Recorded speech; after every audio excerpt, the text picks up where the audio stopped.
Welcome.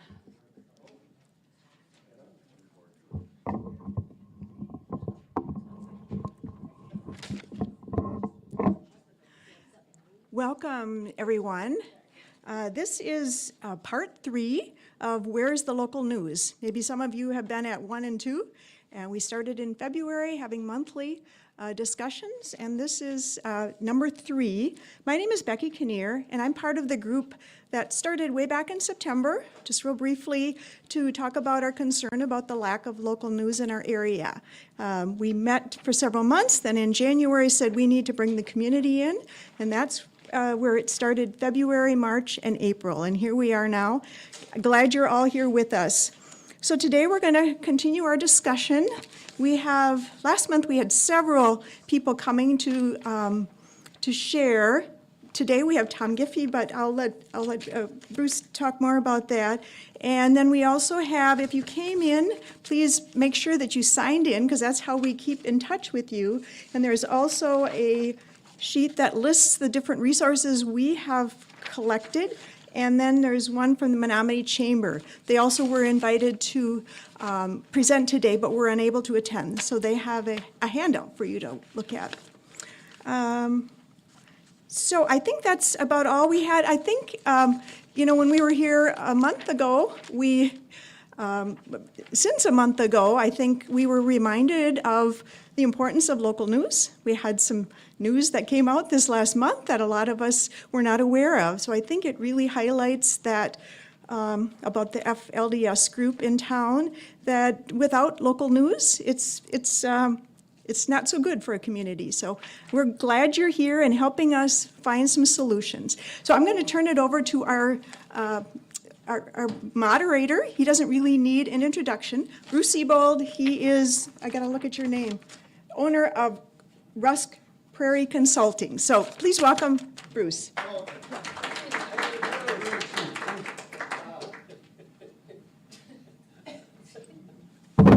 Thank you. So today we're going to continue discussions of where we're at.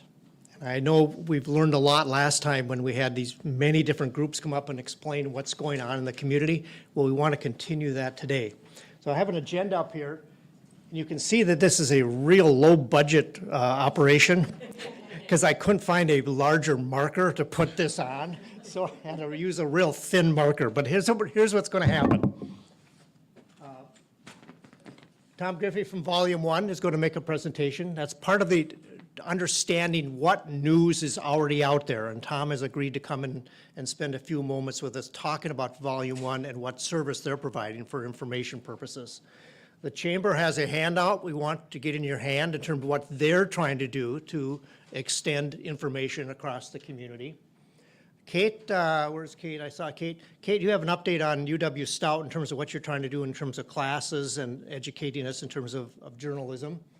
The Hub group met. This was the group that we formed last time, headed up by Steve. Probably 6, 7 people got together with them, and they tried to start formulating what a hub center would look like for news in Menominee.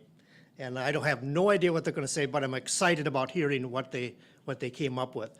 Our job on that one is to listen, ask questions, maybe put a little meat on the bones in terms of what they've discussed. Certainly not done, I don't think, but we need to move forward in terms of this hub idea that we thought was so important. And at that point, just like we did last time, we had no idea where we're going, but we'll figure it out by the end of 1 hour in terms of what our next step should be in terms of the news for Menominee. Okay, on the agenda? Okay. Griffey from Volume 1. I'm really excited to have you here. The Volume 1 was mentioned several times throughout all the meetings we had in terms of how does Volume 1 make it? There's a newspaper that's really thriving. So you must have some success in terms of what you're doing and what some niche you're after, and that's what this group hopefully will find out here today. So warm welcome for Tom Giffey, please.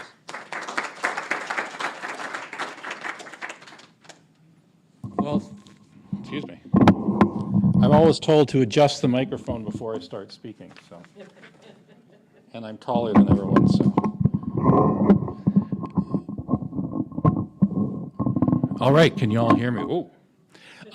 Thank you again for inviting me. I got the call from Barbara Lyon, who, fun fact, she and I did an improv comedy course about 12 years ago.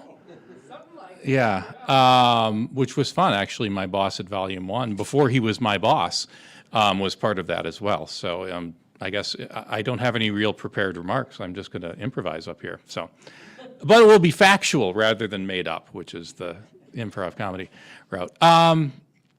Again, thanks for having me. I could talk for an hour about Volume 1 and my own background, so I'll try to do the speed run version, and please jump in at the end if you have any questions about how we operate and what we do.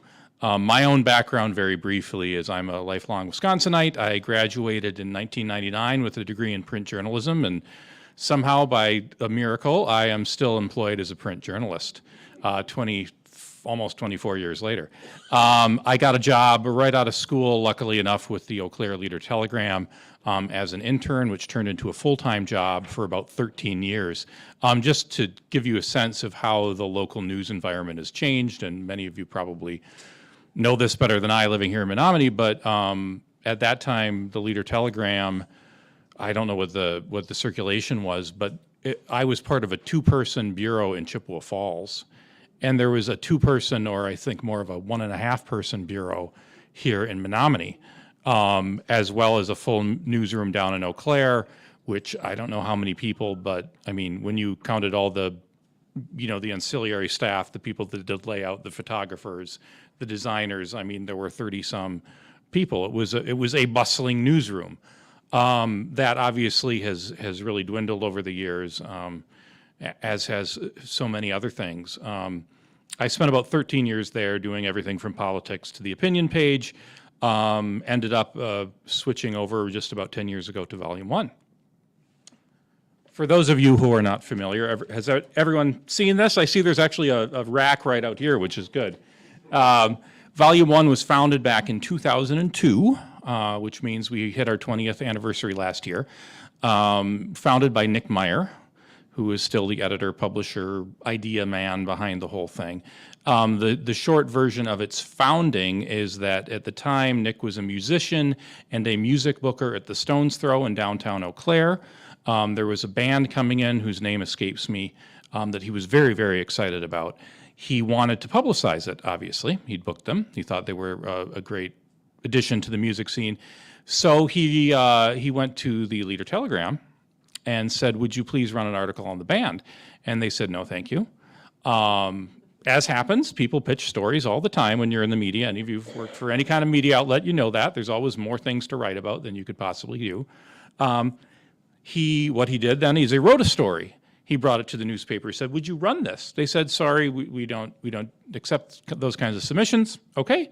So he decided what any good 23-year-old would do is, I'm going to start my own magazine. So that's literally how it started. He put together one issue, which was, I think, 30-some pages. It was, run off at Kinko's Copies, distributed at bars and restaurants and whatnot. And a lot of people turned to him and said, okay, you've covered arts in Eau Claire. I guess what's the next issue going to be about? And it's like, no, this is an ongoing thing. There's enough happening here that it can be a real magazine. And it has, 20 years on. Obviously, it is a lot more than arts right now. It's always been called an arts and culture casts a wide net. That can be everything from downtown development to kids' activities to you name it, can really fall under that umbrella. Over the years, and especially since I got there, since I'm more of the dyed-in-the-wool news, I have brought a little more news coverage to the publication, and over the years, it's gradually grown from that pretty small 8.5 by 11 magazine to something that is, like, I think this was 88 pages. Granted, it comes out every 2 weeks. Then that's pretty much a normal sized issue. There's a lot of content here. I guess to be relevant to kind of the discussions you've been having, I should touch on kind of our audience and our niche and how we've been able to succeed at doing what we do, which has not been without its challenges. and anyone can stop me if I'm running over time. I forgot to look at my watch. But it's free distribution, so we rely entirely on advertising and sponsorships. Those sponsorships from the very beginning, or almost the very beginning, have included events. That was something a lot of media organizations, especially things like alt weeklies, which we kind of fit into, the kind of publications you might, that grew up out of the counterculture in the 60s and 70s in metro areas like Isthmus and Madison, or City Pages in the Twin Cities, those kinds of publications. We hit on pretty early promoting events as a way of bringing things to the community, and also as a way of, frankly, generating revenue, because you hold a concert series, you book the bands, you pay the bands, you get some sponsors to put their names on it, and hopefully in the end you net a little bit of money and also do some promotion for your publication. As I said, we're entirely supported by advertising. So over the years, we have 4 full-time editorial people right now and 4 full-time ad people. So you need people out there. If you're going for a for-profit model, which we are, you need people out there to make the money to make the thing work. Or you need people out there, and if you're at a nonprofit model, to get the money to make the thing work. I'm a longtime donor to Wisconsin Public Radio, so it always irks me a little bit this time of year, for those of you who are public radio listeners. It's the pledge drive, and I wish there was a little button that, because I pay my $16.99 a month or whatever, I could switch and turn the pledge drive off. But I know that the reason they do that, obviously, is they depend on listeners like you. But we have been able to make a go of it with advertising, with sponsorships, with something they hit on in the early days of the magazine was branching out into other areas of coverage, beyond arts and culture, beyond just, hey, maybe the bar will buy an ad telling you what bands they've booked. That does generate a little revenue, but you get a lot more revenue if you get advertising from auto dealers and grocery stores and banks and all those other businesses that frankly used to prop up newspapers like the Leader Telegram and don't necessarily do as much anymore. Certainly COVID hit us hard, as it did with every kind of business and every media organization. We were able to get through that in part, with all the different government things that were out there to help small businesses, as well as having people join as members of the publication for the first time ever, actually just donating money to help keep us afloat, and it worked. That's also a model, obviously, for media organizations, large and small, from obviously newspaper subscriptions. That's what you're doing essentially. You're joining the club, but there are podcasts I listen to where they pass the hat, or online publications that might be free, but they encourage you to become a member at a few dollars a month, and maybe you get some sort of incentive. We haven't really done that much, but it's certainly something we have considered and would consider, some kind of a membership program that gives people some sort of premium, on top of obviously getting the free publication every 2 weeks for 21 years. One of the challenges that we face is that, the longer you've been around, the more you're institutionalized. I think, like any media, you are no longer the new thing, and there is a chance that time will pass you by, as it has with many other forms of media. For a publication that started out as kind of a little indie rock zine, for lack of a better term, it pretty quickly became a community institution. And, our readers really run the gamut from, high school, college students up to retired folks. It's pretty interesting if you ever, like I will work at the concert series we have in downtown Eau Claire, and, the kind of people you see coming there and grabbing a copy and saying nice things about the publication really runs the gamut. So I think we have a good buy-in from the public. Another thing, I guess I should have said this earlier, but one of the key things in the success of the publication has been stretching into some of the areas that used to be the bread and butter of like mid-sized newspapers. Like when I started at the Leader Telegram, Every Monday, I think you had the senior page, and Wednesdays there was a health section, and Fridays was the outdoor section. And every day of the week there were a few things like that, and you had a person who that was their job, to be the health reporter or to be the outdoors reporter. And those things have really dwindled off. But what Nick and the other people at Volume One found out a few years in is like, oh, if we have a section for home and garden stuff, and run some articles in there, boy, people that want to sell you garden supplies are going to advertise in there. Or if you, have a section about family activities, groups that serve and sell to families will want to advertise in that. So it's interesting as kind of the footprint of a traditional news organization has shrunk down to the cops and courts and house fires and all that stuff that needs to be covered in the community, certainly the bread and butter. We have kind of been able to fill some of the gaps in the, for lack of a better term, the softer news, the feature. Not that we don't cover hard news at times in different ways, but you're never going to turn to Volume One to find out, what the fire was over here or why you heard the police going down the street yesterday. And we need institutions that will do that for us, whether they be television or online or newspaper. But, we can hit a lot of the other and tell the other stories that are crucial to the health of a community and crucial to, frankly, making people want to live in a community, but aren't necessarily being told by other media. On a day-to-day basis, I'm responsible for editing stories, writing an awful lot of the stories. For those of you who've looked at the publication, you see a lot of faces in there, but the core group, as I said, is about 4 editorial people, as well as some ad designers and some salespeople and so forth. But it's really a small group, so you have to kind of be, chief bottle washer and whatever else one said in the old days, a jack of all trades, I suppose. I've prattled on for a while. Yeah, let's open it up, and if anybody has any relevant questions, please.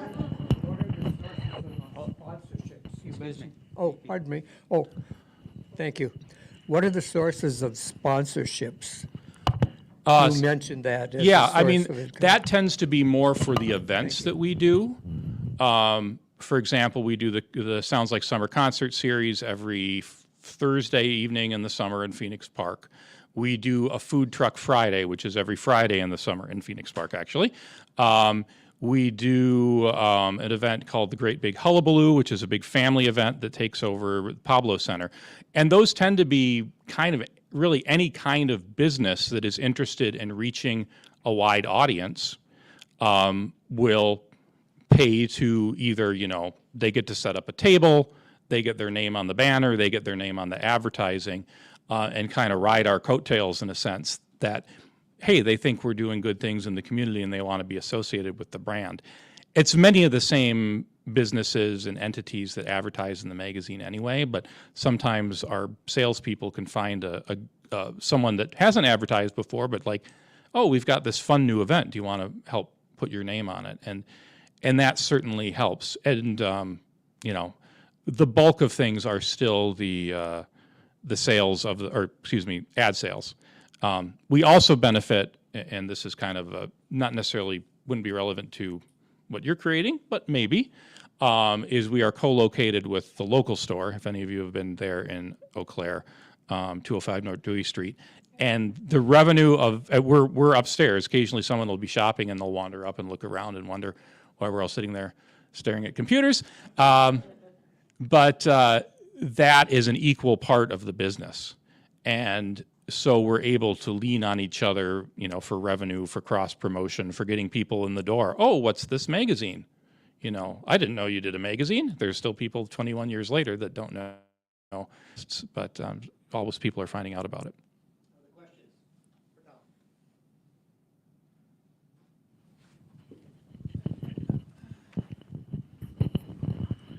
It seems that having a knowledge of the technology and your website and having an online presence as well, does that help you? I know when I've submitted a few events over the years, it was up to the submitter to fill in the blanks, which helps you to gather information from all those different areas. Right, It seems that- like you've allowed technology to help you rather than say, well, we don't want to be online, we're going to be print. Yeah, I mean, it really grew up in it wasn't online, I think, in the first few years, but it really grew up in the web era, unlike most print publications, which kind of had to figure out, what are we going to do? Are we going to give our stuff away for free? Are we going to charge? Are we going to try to do both?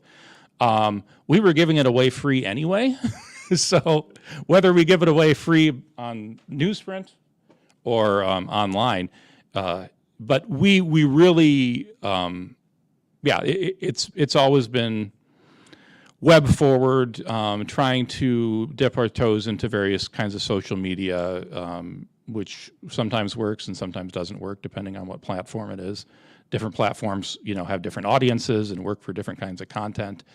And we really are lucky to have an in-house web programmer who completely designed our website from scratch.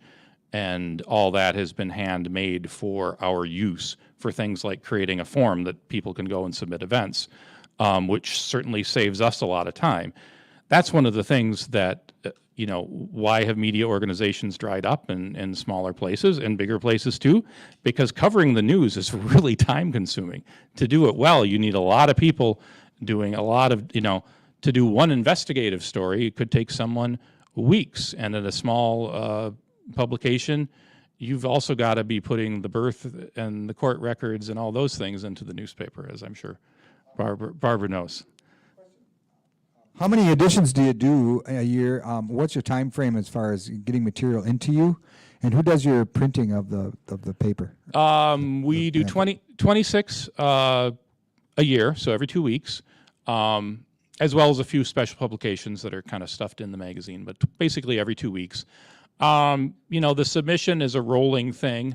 For the events, we like to know about things about a week or a little more before we go to press. Things can always be squeezed and tucked and nipped. But, and everything, of course, goes online too, which is one of the big draws both for the print magazine and the website is the event calendar. All those things that are to do in the whole Chippewa Valley. When I worked for a traditional newspaper, I knew I could have some great story on the front page, and most people who picked it up were going to be turning to the sports section or the Sudoku puzzle. Now I know I might have something in the front of the magazine, but most people are going to be turning first to see what's happening next Thursday night. So what was the other thing? Printer. Yeah, it's actually printed by APG, Adams Publishing, which owns the Leader Telegram and a bunch of other publications. And it's printed in Janesville, of all places. So it's actually, we job it out to them. We don't own our own press, nor do we want to. So it's actually trucked up here, and it's been printed by a number of places around the region over the years. And we just, for sake of circulation, I think we print about 14,000 copies, and almost all of them get picked up every 2 weeks.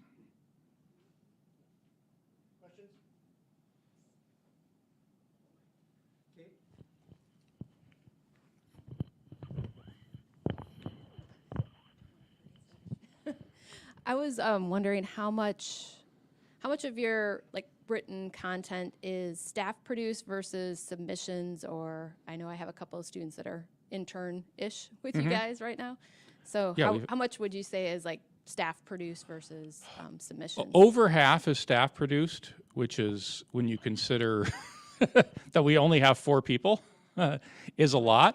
And especially when you consider all the, the calendar, which has to be run through the brain and the fingertips of one person. But yeah, an awful lot of it is from contributors. Some of them are college interns. Some of them are long-term writers in the community. Some of them are folks who just, hey, I'd love to write about gardening or music or whatever it is, and they send us stories. Some of that's compensated. Frankly, some of it's not. It's done on a volunteer basis.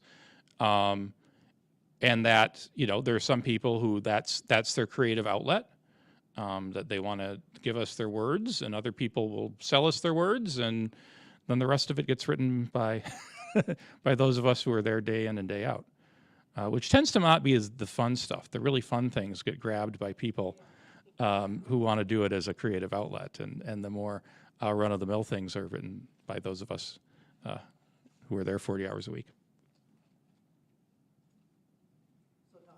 Yes. Are you, this Menomony's been called a newspaper desert. Have you finding this in other small communities in the Eau Claire, Dunn County, Eau Claire area? Yeah, I mean, I'm not obviously not as familiar with Menominee as I am with Eau Claire, but when I first started in this business up here, as the one of two people in the Chippewa Falls bureau of the Leader Telegram, there was there is still a daily newspaper up there, the Chippewa Herald, which at the time had a staff of probably 4 or 5, and we were in direct competition. We'd be at the same press conferences, we'd be at the same accident sites, we'd be, it was a friendly competition, but it was a competition that we would try to get the stories in better and faster and more accurately and everything else than they would. I know most recently they only have, I think, basically one person working there, who tries to do everything, and that's hard to do in any size of a town, especially even if a town is only 10 or 15,000 people. So, yeah, I mean, I don't know if we really have deserts, but there's certainly very dry patches. Drought conditions maybe. Yeah, I mean, things have, from the size of the shrinking size of all those print publications to almost nothingness. When I first came up here, we had the 2 TV stations, which are still around and doing their thing, but there were several active radio newsrooms that had multiple reporters that you'd see them out at those same events and press conferences chasing the same story you would, and that has virtually vanished as far as I know, other than Wisconsin Public Radio, and they don't cover much that's local per se. So, yeah. Okay. Tom, thank you for coming. Yeah. We've got a couple other presentations we got to go to, but thank you for your ideas and your Thank you. thoughts, and I really appreciate you. I appreciate you inviting me, and I was going to leave some magazines, but there's already some out there. So. Here, yep, there's some Yeah. more right here. I'll put them on the stack outside. Thank you.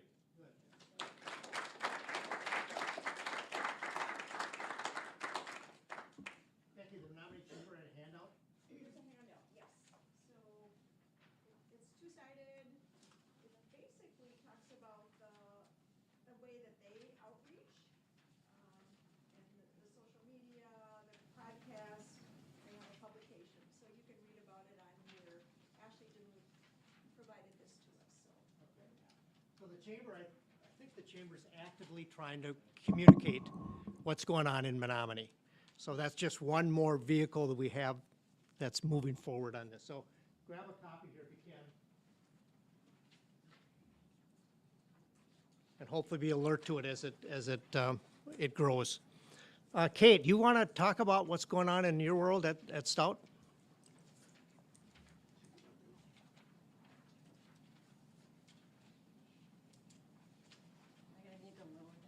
Yes, this is kind of awkward. I don't want to.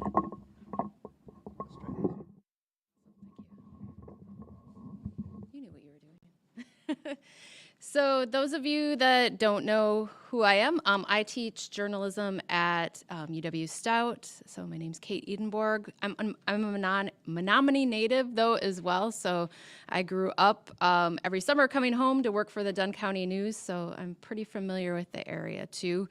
And the thing that I'm just going to touch on the most here, one of the things that I am developing, I teach journalism, so I do teach students, college students who are paying tuition, right, to learn how to become journalists.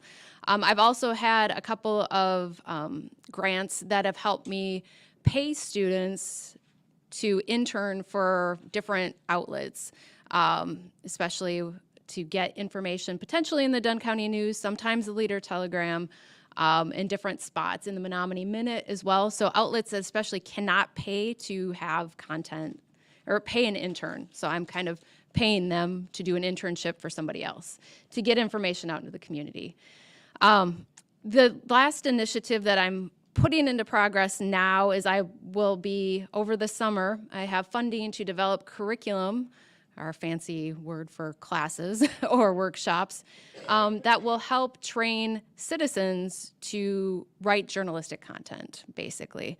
And so I have money to think about and plan how to do this, which doesn't happen that often, so I am very glad that my proposal was picked to get funding from the university to do this. The one thing that the group that had given me the funding has asked, though, is what should this look like? When should it be offered? How should it be offered? How many times do you meet?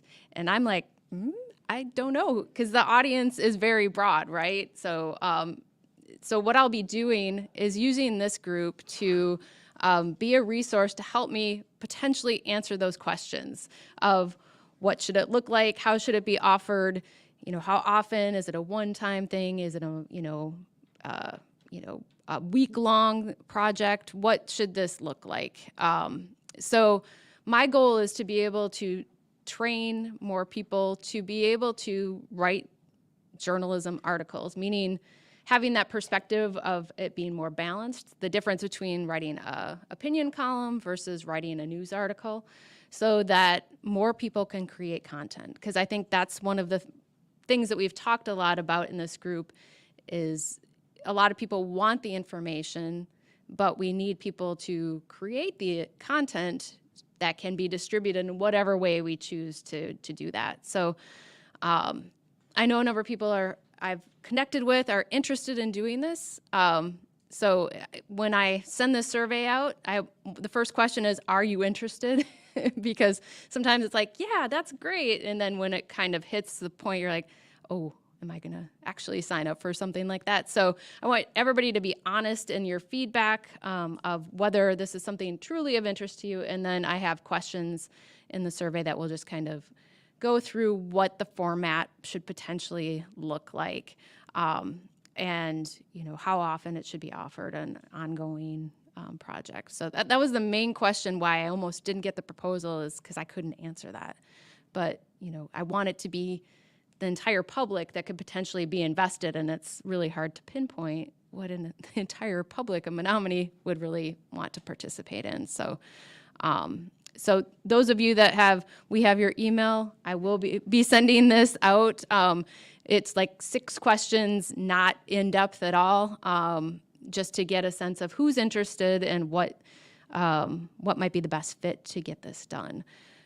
So also, if you lead any groups, I know I have connected with the League of Women Voters, that they'll be willing to send it out to their group. If there's any group that that would be another additional group to those of you here to send it out to, the wider it goes, the more awareness there is, and then the more information I can pull together to kind of show where the interest really lies. So basically, I'm interested in turning everybody into a journalist.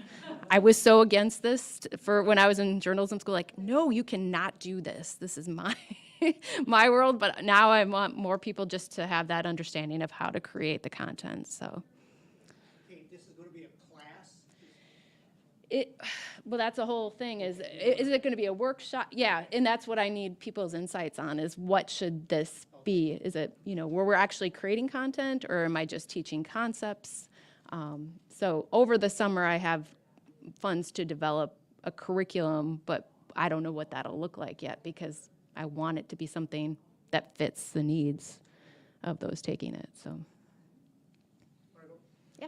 Kate, will you be teaching the curriculum this summer? No. You'll be developing? I will be developing it, unless I get like really clear feedback. So yeah, the idea is that I'll be developing it over the summer. But whether we talk a lot at the university about modules, is it something you can do on your own? Or is it something in person where we are actually critiquing and writing together? I know which preferences I have, because I like my face-to-face classes, so, but that doesn't fit everybody's needs either. Other questions for Kate?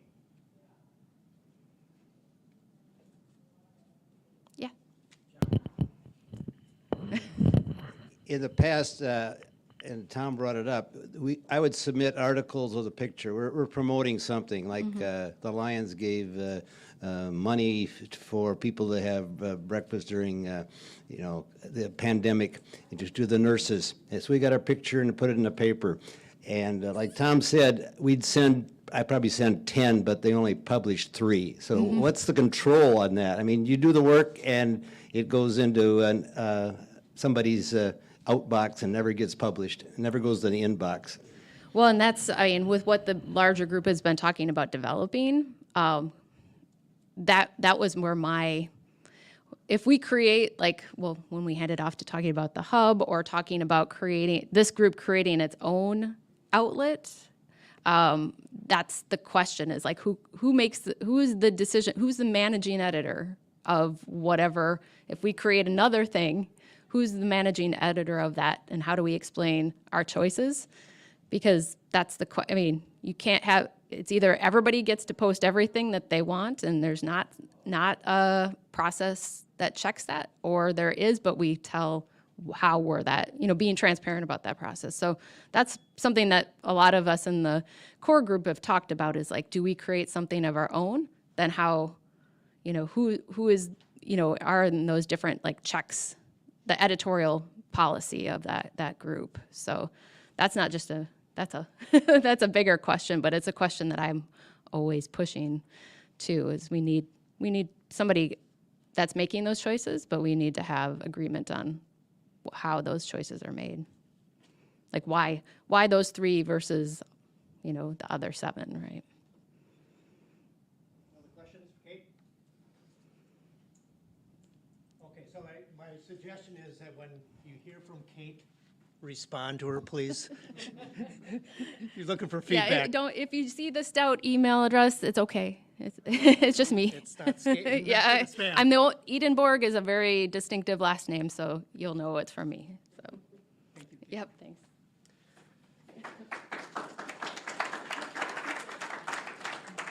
Okay, so remember a month ago, we had 6 different groups or people come up and talk about what they're doing for the news. And we came away with, wow, this is really great, but it's splintered.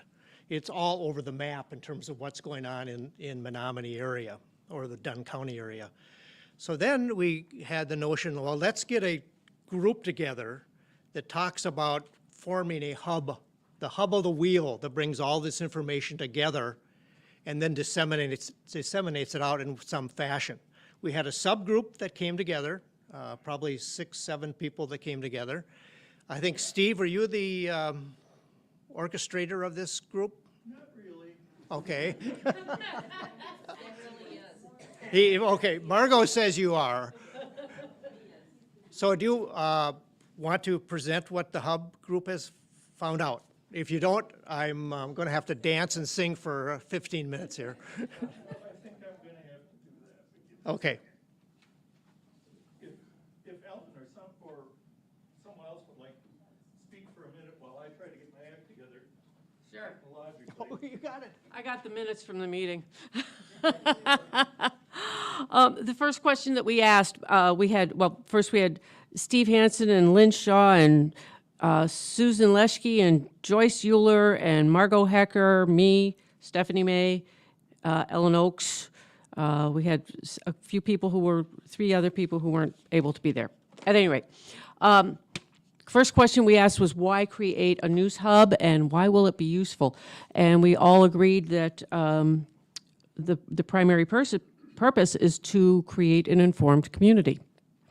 And to provide a single comprehensive source to access multiple websites that feature local news from Dunn County about the doings of government bodies like county board and city council, school boards, et cetera, as well as community events, stories about area people, businesses, sports, and more that includes all perspectives. So, Steve shared a demo of a possible dashboard of links, and that's basically what he's going to tell you about. How's that, Steve? Sounds fine. Okay.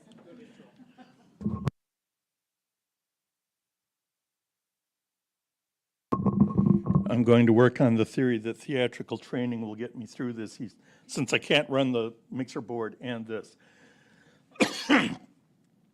Initially, we were kind of thinking what we wanted to do here was just a page of links to different publications, and some of us didn't, especially me, I did not find this really satisfactory. So the next step here was to, when possible, aggregate in articles from places that allow that and that would give us permission. Well, I'm working on allow that right now. Permission, we'll ask for permission later.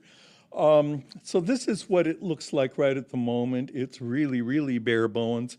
My typical development style is we'll make it work first and then we'll make it look pretty. And although it was prettier the other day, I finally decided I really liked the starkness of this better. So what we've got here is a bunch of different publications that produce various sorts of news and opinion about Dunn County. So we got Menominee Minute, we got my website, 715 Newsroom is a bunch of radio stations in the area. We got Up North, oh, wake up the mouse, there we go. Up North News, Harvey Hall News is Kate's website that her students are working on. A couple of different, more conservative websites, Menominee Matters. I've pulled in a couple podcasts. This is a little bit messy. Eau Claire Hometown Media handles a whole lot of podcasts in the area, and they don't do it in any way that you can really differentiate the different podcasts. They're sort of in one big lump. So whatever person's podcast had an episode most recently shows up in that widget. We have the Dunn County Board as YouTube. It's embedded. You can watch the meetings. Unfortunately, the board is not currently organizing their meetings really well. Well, the county is not organizing their meetings really well. They started out doing playlists of different types of meetings, but they don't put them in there anymore. So like that's a 1.5 old Dunn County Board meeting right now because it's the most recent one. I haven't decided how I want to deal with that yet. This is a demo. Remember, it's a demo. The Menom podcast is one of the Eau Claire Hometown Media podcasts, but they're actually paying to produce their own RSS feed and their own widget. So they do get separated out. What's Up Dunn County is another news and opinion website in the area. This mess on the right is a Twitter conglomeration that I've managed for a really long time, and it does show up on WisCommunity, and it's feeds from Twittery people who I thought might be of interest to people in Dunn County, so they're all over the board. I'd be really happy to have suggestions on that one. Oops, wait a minute. We don't want that.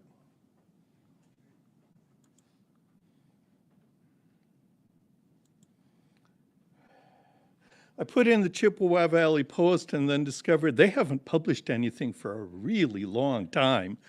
I was not aware of that until I pulled the feed in and said, wait a minute, this sounds like old news, and it is. So I expect they're going to disappear out of here, but like I said, it's a demo. So that's how it stands right now. It will also end up having somehow or another links to the other news publications that don't do RSS feeds. So I assume, you know, this will involve Volume 1 and various other folks in the area. We just won't have links to their individual articles. So that's what we have right now. Anybody have any feedback or suggestions? I promise it'll look nicer someday. Let's see if I turn the volume up on that. Is it on? Yeah. Give me a second. My arms are not long enough.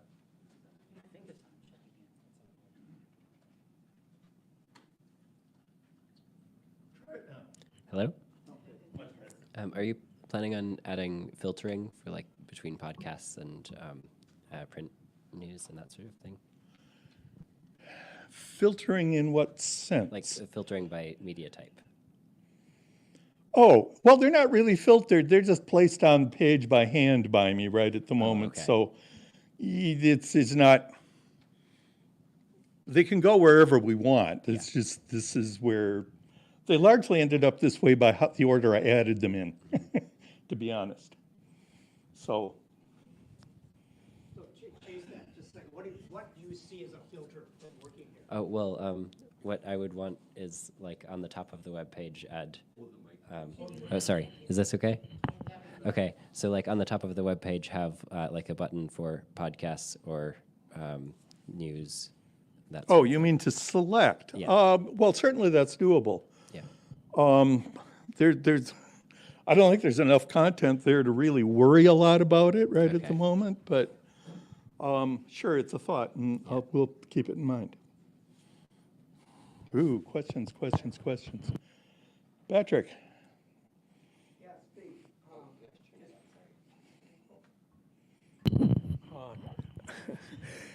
Is the vision of the hub of an aggregator or conglomerator of existing news? Or is there any vision of generating news that is not currently covered? Just as a random example that pops into my head, I heard, I think Jan told me that there's a housing development going on south of the fairgrounds on 17th Avenue. I tried to search for that today because I was curious what's going on. Couldn't find anything. So would there be a vision of generating news of coverage by citizen journalists like the ones that Kate is going to train? Yes, and we're trying to do that amongst the different folks involved in this, but like, you know, people get used to sleeping and having an income and stuff like that, and it slows life down. So, you know, for example, that might show up in Menominee Minute, or it might show up in Wiz Community, and thereby show up on the website, on this News Hub. But the News Hub is just aggregating stuff, and that's our vision of this. This is just part of what we're thinking about. Steve, the ones that you have included or would be included, are they only ones that are free to go onto it? If you needed a subscription, you would not include it? Or I guess I'm wondering what would be the criteria? I don't want to go to jail. That's one of the criteria. These are all people who provide a public RSS feed, and so I didn't feel bad about stealing their public RSS feed because there it is. No, we couldn't, like, say, yank in the Leader Telegram unless, you know, for some reason or another we had a discussion with them and they were okay with that. But these are all automatically generated, you know, they're pulled in from the website nominally once an hour. It's more complicated than that, but so answer is if we had a way to do it and the publication was amenable to having links into their website, sure, but I don't see that as likely. So in other words, publications that, yeah, sorry. In other words, publications that have a paywall in order to, like Leader Telegram, if you want to see Leader Telegram. No, Contact. I'm not necessarily talking paywall. For example, I would to not take subscribe. Volume 1's content this way, even if I could, and I can't. They don't have a paywall, but that would be something, you know, if they wanted this publicity and wanted to work with us, I think that would be great, but you'd have to create an RSS feed, and, you know, we can read private RSS feeds that have password protection. None of these do. But it's less a technological problem than it is a business problem, a human being problem, intellectual rights problem. Caitlin. So you have a lot of websites, and I'm assuming that you're hosting this and funding it. How do you see that being sustainable? Oh, I was kind of hoping there would be some income at some point. And how do you see that happening? Probably in the same kind of ways Wiz Community is making this much money. Begging, it always is a good thing. We certainly could do advertising, and I think that might actually be a reasonable thing on this website, but I can tell you that's often involves making a lot less money than people think they make at it. I know Wiz Community, Wiz Community's advertising money is really, really minimal. On the other hand, I put practically no effort into it because I really need a salesperson, and I'm terrible at that. So, and I'm busy doing, a million other things. So, yeah, advertising would be one possibility. We certainly could ask for money. If it was, there's some possibility of getting a grant. Particularly if it was a nonprofit organization. I, for example, happened to help the Badger Project in Madison get a grant recently from the Menominee Foundation to cover news in Dunn County, which then I schwerp up. That's really indirect, and Peter gets the money and I don't. But I get articles, so that's always a possibility too. We haven't talked a lot about business structure for any of this stuff, so I am waving my hands and being vague. But a good question. Sustainability is critical. Hi, I'm Margot Hecker. I was editor of the Dunn County News in the previous century. Okay, seriously. And then I went back to school. This is 20th century, right? Not 19th. Yeah, in the 20th century. Okay, and then I went to graduate school at Stout and became a marriage and family therapist, which was my last career. Okay, so Patrick, I want to tell you that there was an article in the Menominee Minute about the housing development. It's across from the middle school, and it was approved by the city council. We have been trying to cover the city council. Okay, so that is your source, okay? And then the other thing, everybody, I want you to know that journalists are left-brained, generally speaking. We do not do math well at all, okay? So what we're hearing is really kind of a basic fear of tackling the money issue, okay? And as somebody who worked in journalism for 21 years and was managing editor of a daily newspaper for 8, we need income, but we need to figure it out, okay? So I'm done. If you're telling me journalists don't like money, I think you're wrong. But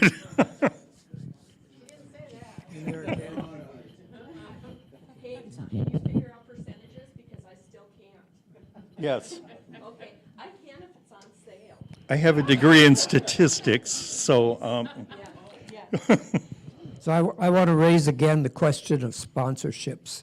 What I heard from Volume One is that the sponsorships are sort of event-related. But what about just outright sponsorships within the community? I think there are a lot of people who recognize the absence of news sources here. Monthly, ongoing, whatever form that could take. It would be great to have that kind of community support so there wouldn't have to be begging, as you said, or advertising, that sort of thing. Thank you. well, I think of it as begging. I mean, like Wiz Community has members. They get practically nothing for being members. Some of the ads go away if they log into the site, but nobody does because there's no paywall. So go figure. But sure, memberships are fine, and they're not even that hard. It's getting people to give you the money that's hard. Yes. Is this on? Yeah. I'm Susan Leschke, and I was on this little hub committee. And I guess one thing that didn't feel clear to me is we were just exploring this hub idea, and we weren't trying to figure out how to actually do it and fund it and, you know, make it live next week. You know, it's a process, and it's an ongoing process if this is the way we go, or whatever way we go. And the other thing I did want to bring out that I brought up in the meeting is, as we sat around the table, I noticed we were all old. And the important thing to think about as us older people are doing this is how to make this sustainable for the future. We have to figure out a way to draw younger people in, and middle-aged people, and, you know, people that will keep this going for longer than the next 3 or 4 years or months, you know, whatever. I hear you. I just turned 70, and I'm often the youngster in rooms at meetings, and it's really disconcerting. Kate. So this isn't as much a question as a comment based on that. I'm having one of my students try to think outside the box and say, what would work for college-age students to interact? Because it won't be anything that we're even thinking about, probably, and, you know, more complex. So that's what I agree that trying to figure out how to reach, because we're trying to reach everybody, it makes it that much more complicated. If we had I think I mentioned one of the last meetings, if we had a niche, which may not be apparent to us now, but may evolve, where I think Volume 1 found its spot, and, you know, it does that really well because they found their spot. It takes a while to find that. So when you're trying to be all things to all people, it's hard to be successful at that, at least from the get-go. But I'll let you know what, it's her final report she's turning in, so I'll let you know if there's some really cool revelations that are actionable and sustainable. We'll see. Mondo cool. Yes.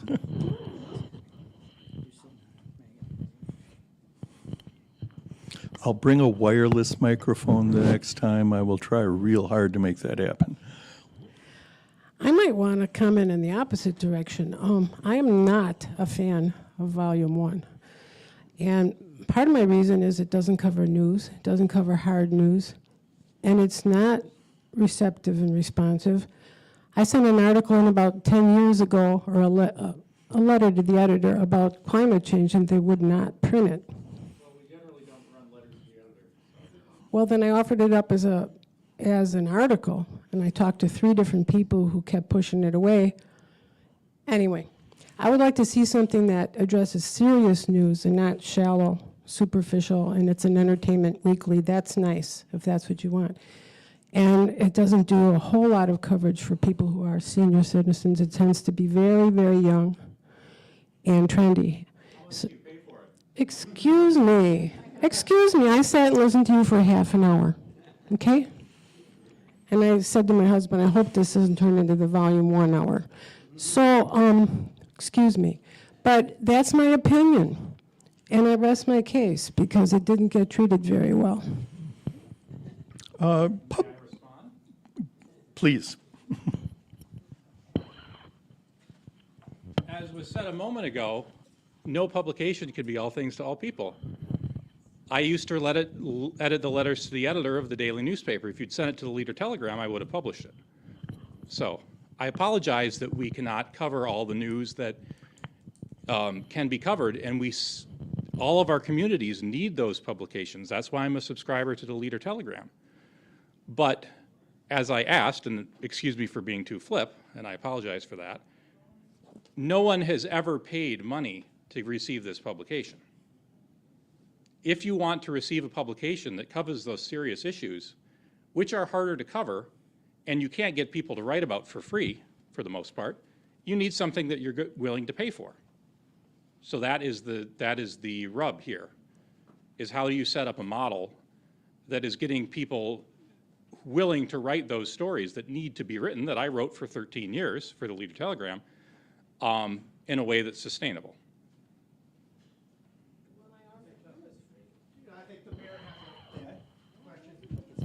Okay, thank you. Well, you know, okay, this group, it's amazing to see this many people here for number one, because there is a concern in the community. I am very impressed with number one, the amount of people here. And the Menominee Minute, and you folks for coming into the city council meetings and covering that, oh my goodness, thank you so very much. You know, the city of Menominee tries to put out like the Facebook information and try to disseminate some information abroad, but we just don't get it done. And to have a group of individuals willing to do it, I think there was something touched on here a little, I think Margot, you might have mentioned it, but if each of, like the Menominee Minute, if they cover the city council meetings and they cover a certain style of meeting, and the 7:15 newsroom might cover the ball games or whatever, specific topic matter, then when you go to that page that Steve's producing, I know that, hey, if I want to learn about the city council meeting, I could just tune into the Menominee Minute. If I want to hear about the baseball scores and the baseball programs, hey, I go to the 15 newsroom. Or if Menominee Matters, if I want to have a dinner out or there's a church going or something. So I think if you could key in on that, that would be extra special. And I just really appreciate all the people here and all the feedback. And you know, Menominee needs this kind of thing. So I appreciate it very much. Thank you.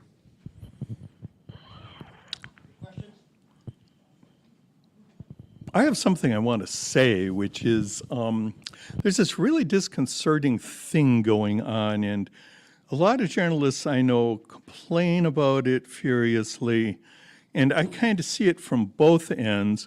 The answer I always get about West Community is, but we have Facebook. Why would we have anything to do with you?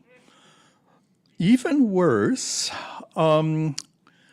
there are a lot of people going around training government agencies, police departments, city councils about doing media, and invariably what they tell them is use Facebook, don't bother with your local newspaper, because they're dying and Facebook's great. This makes journalists completely nuts. And you end up doing things like, well, if you look at Menominee Minute, for example, it's a little more true for her than for me, but it's true for me too. A lot of those things are things that were gleaned from Facebook. This is just nuts. And it's a really painful way to run the world. But, you know, there are a lot of places that do not send me press releases, even though I have asked any number of times. It's just a growing problem, and it's one of the things, you know, this, it was really interesting because for a while there, Google and Facebook both told us, you know, that we really want to help the journalism community. And they started having conferences, and they started giving us money, and they've now stopped almost completely. And Facebook is now, you know, they have a proposed notion that news is not something they want on Facebook anymore, because that's not what people want to look at. So, you know, if you're relying on social media, you're going to be in real trouble in another year or two, because what little there is will also be gone. I see one more question back there. I wonder why I haven't heard any mention of Hay River Review. I mean, it's maybe not a traditional newspaper, but it certainly covers local events in northern Dunn County, and it could, and to some extent in Menominee. Yeah, they're on the spreadsheet we have of sources of news. I really like the Hay River Review. It has a little different feel to it than some of the other organizations do, but we all have our niches, so that's really kind of neat. We know they're there. We care that they're there. I think it's a good thing. I even know, you know, the people who produce it.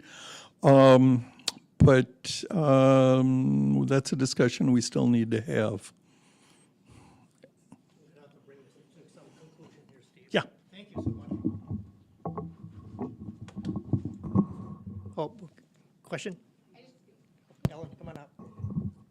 I just want to remind us again of why we had this small meeting to put this much together to look at, because there are so many facets of this problem, and some of you are more hung up on one of them than on another.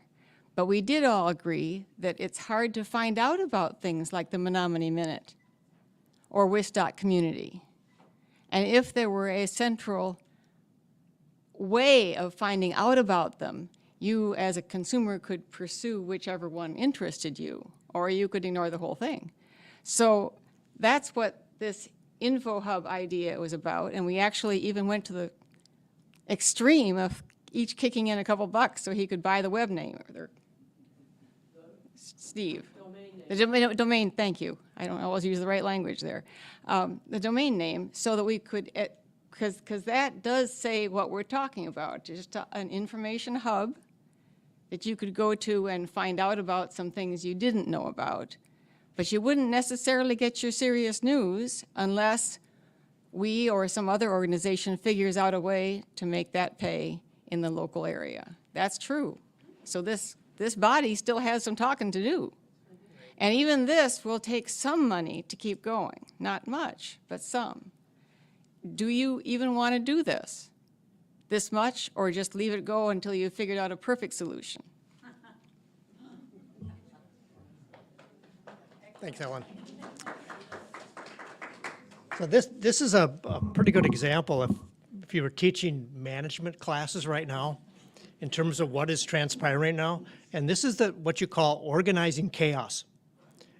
We have just 100 or dozens of ideas going on here, and now we're trying to pull them together in some structure.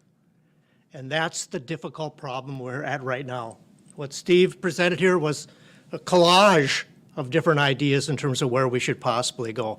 Does not mean it's the end, but it's a start. And that I applaud the group for putting that together in this format right now. We should be thankful for them to be struggling with that. That's a good start. But we're not done.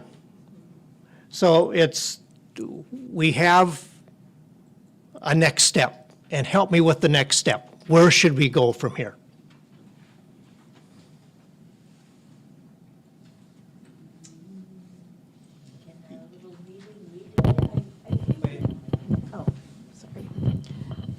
This is a smaller question, I think. When we were in our little group, we were wondering if we should meet again, and we were going to wait to see what happened here. Right. So can that be part of your question? Okay, then we had another hand up here.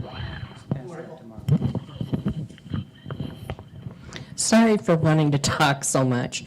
Okay, I just want to say this is a process. We are at the beginning of this process. We haven't figured out what we're going to do. I doubt that we're going to have local letters to the editor. I'm sorry, Jan.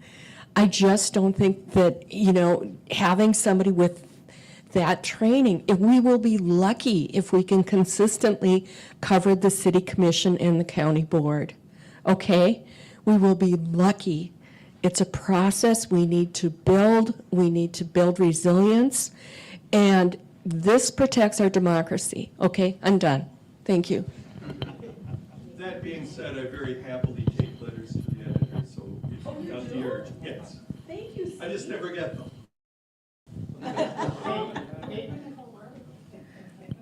Well, the thing that keeps coming up at every meeting is sustainability and funding. So I don't know if that's there's, I always call different pockets, like even the things I'm doing at the university, it's through 3 different small sources of money. It takes time and effort. I am not a grant writer. And so I know we talk about money at every single smaller group meeting that we have too, because we know to create the content, to find ads. I'm a horrible salesperson or ad revenue. I'm intentionally not involved with that side of things. So I think that's part of what we're looking to the community for, is if you have ideas of places that would sponsor these initiatives or grants or have experience with that, that's where, I'm not saying everybody in the smaller group is weak at that, but I think we are looking externally for those ideas too. Where can we go? Where can we find the money? Right, if that was the easy question. But I know we're going to keep coming back to that. And that wherever you find money, you need to usually have a proposal that may help shape our ideas moving forward too. So that's a hard next step, but a potential next step is to explore that. Right.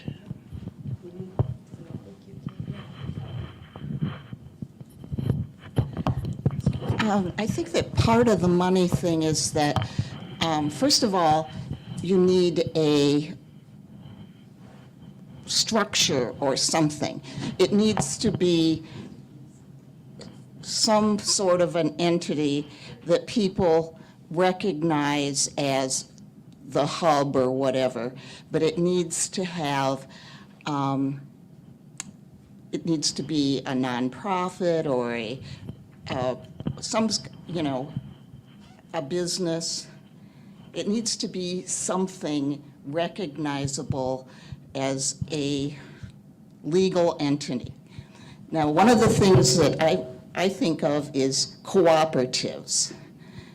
A whole lot of people put in a little bit of money. The food co-op, you put in $100, it's a lifetime investment. And then there's, people can advertise, they could, you can hire someone to be the editor. You've got a structure, you've got something. Anyway. So true, it's hard to sell something if you don't have the structure. And that's what you're. Who do I give my money to? Right. And how do I know that it's? Right. So we got a lot of ideas on the table, but we need to put, what I said earlier, we need to put some meat on the bones here in terms of what it's going to look like, how it's going to be sustainable, who's going to manage it, who's going to get the money or revenue in terms of what we're going to do. Great starts, but we're not there yet. So where do you want to go? I have one quick comment on that note. During the summer, this community is going to be going under a sustainability audit from Lion Publishers, and they will have suggestions on ways I could be making more money and sustaining the paper. And there's a small grant involved with that to implement those things. So Good. I'm looking forward to it, I think. Now, let me, I'm picking some information that came out last meeting. And there was a hint of support from the mayor in terms of some dollars going into this, as well as the county, in terms of could potentially fund this in some sort or some manner. I don't think anyone's addressed that yet. Talk to Randy in terms of what that really means. But that needs to be fleshed out in terms of what we can possibly do there. Yep. I'll talk about, I think that issue comes back to what you were saying, is it has to be something. Yeah. Before you can ask for money. The city's probably Right. going to just throw money at the library room, this one, Gotcha. Okay, so we're still, Randy, you wanted to say something? The only thing that I would add to that is if we could have one of those page links up there that would have legals or announcements. Yeah. City legals, then it gives the city a platform to say, oh, okay, here's all of our legal announcements. Yeah. Because we're mandated to announce those anyway. Now it's an easier sell to the city council and of course the community that say, hey, we're paying for this and so it's a good service to the community. Just an add-on. I see Jim Zahn's here too from the county. Jim, how do you see the county being represented here? Well, I think it was brought up last time that we have to be real careful with how the county funds something that isn't necessarily like county-related. Randy's suggestion as far as how with legal notices and that, maybe there's something that could be towards that aspect of it. But we're kind of more of a content creator, and we've added a content writing kind of position and the county's gotten a lot of great press through not Facebook, but actually through traditional media, with getting a lot of press with the Leader Telegram running articles, the local TV stations and radio stations covering that type of stuff too. So it's something that I would have to kind of explore with the Corporation Council to see if that is something that the county can do without running afoul of any statutes or anything like that. So, but it's certainly something the county really believes in communication. I really kind of spearheaded the position that we have with actually having somebody who we contract with that helps us get articles and publications and information out, because many of the things that people were upset about in the election and we had a lot of people run against incumbent county supervisors because there was a lot of misinformation about what the county does or can't do, and especially related to the pandemic. So my goal with this, having a communications person, and it's been very successful actually, is to communicate what the county is doing and the good stuff and the bad stuff, and explain it in a way that it gets out there, as opposed to just being a legal notice. As Randy knows from city council stuff, you have to publish agendas and minutes, and it's dry as toast. Nobody wants to read that stuff. I mean, having it out there is great, but they want to read an article or have it in a format that's easy to, they want it explained to them, and that's kind of what we've been doing, and it's been wildly successful. It's just really been quite successful because no one else is doing it. How do people find that, Jim? How do they find your content? Because it's out there. It's like, there's really nobody. It's on Channel 18, Channel 13, Leader Telegram, Colfax Messenger. So pretty much any of the traditional outlets that are out there are actually carrying it. And I actually thought it's kind of an oversight, Steve, that you're not getting those articles. And I'm going to kind of make sure that is added to the communication, that some of the online outlets are also receiving those articles, because they're basically written, and Barb will attest to this as being an editor at a paper. When I would submit articles for my business, I had them written out with a photo. It was well written, and all she needed to do, well, I'll just stick it right in there. It didn't require a bunch of work.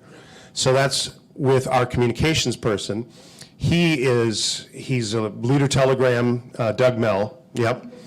Leader Telegram veteran, UW Stout, their communications person for a long time. He knows exactly how to write stuff so that the traditional outlets don't have to do any work. They just take that and put it in because it's written in a format that they want, as opposed to a meeting agenda, which is dry and someone's going to have to write something about it. So, so I don't even know what question I was answering at that point. You did great. You did great. One more question, then I think I'm going to have to try to draw us together in terms of an action item. Hi, I would just like to riff a little bit about the structural issue and about follow up on what Jan said. I think a cooperative is a great idea because unlike so many institutions that operate here in Menominee, which are actually owned outside of Menominee, and we don't have a newspaper in Menominee because the newspaper was owned outside of Menominee.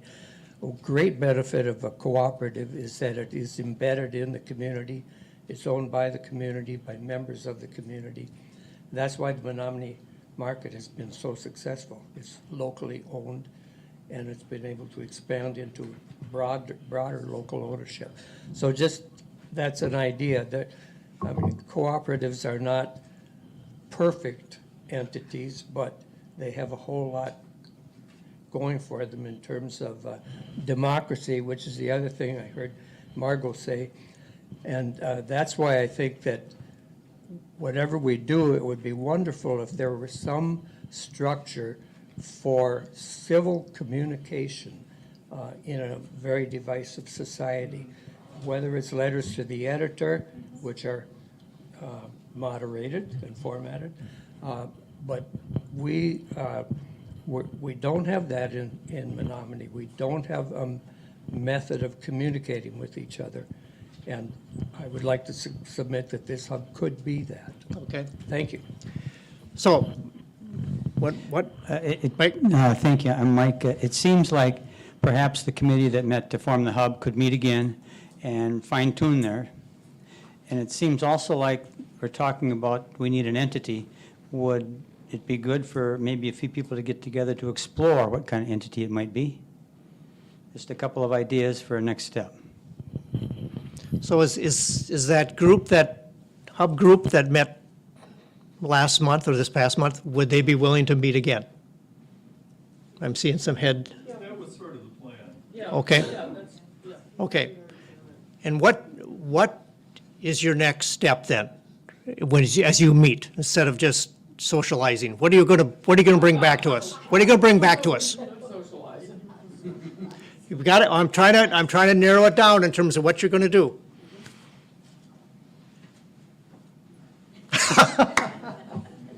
That's why we have to meet.